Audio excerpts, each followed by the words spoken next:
बेंगलुरु में नरेंद्र मोदी सरकार के 8 साल आज पूरे हो गए हैं। इस मौके पर जहां बीजेपी 8 सालों में अपने कामों की सफलताएं गिना रही है, तो वहीं दूसरी ओर कांग्रेस ने निशाना साधा है। कांग्रेस ने केंद्र की बीजेपी सरकार के 8 साल होने पर 8 छल बताए हैं। कांग्रेस ने महंगाई, बेरोजगारी, अर्थव्यवस्था को लेकर मोदी सरकार पर निशाना साधा है। देखते हैं ये रिपोर्ट। मोदी काल के 8 सालों को लेकर आज कांग्रेस ने बीजेपी को घेरा और केंद्र सरकार का रिपोर्ट कार्ड पेश किया। कांग्रेस नेता अजय माकन, रणदीप सुरजेवाला ने कांग्रेस मुख्यालय में प्रेस कॉन्फ्रेंस कर बीजेपी सरकार पर निशाना साधा। कांग्रेस ने डीजल, पेट्रोल की बढ़ती कीमतों, अर्थव्यवस्था को बेहाल करने का आरोप लगाया। इतना ही नहीं, रणदीप सुरजेवाला ने कहा, बीजेपी सरकार आंकड़ों में हेराफेरी करती है। कांग्रेस ने मोदी के 8 सालों पर 8 बड़े आरोप भी लगाए।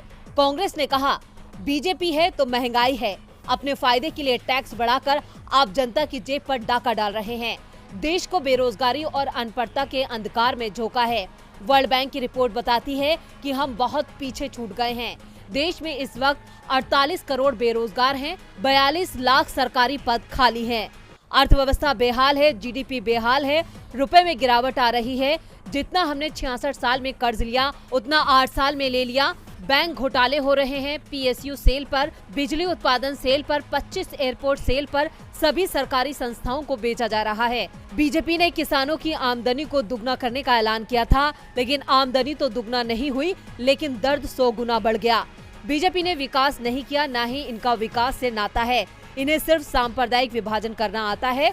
8 साल में 3400 सांप्रदायिक टकराव की घटनाएं भी सामने आई। बीजेपी ने पिछड़ों को पीछे छोड़ दिया।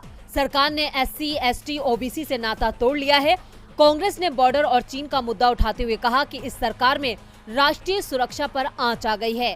कांग्रेस ने कहा कि बीजेपी शौर्य के नाम पर वोट मांग रही है, लेकिन सेना के हितों पर चोट की जा रही है।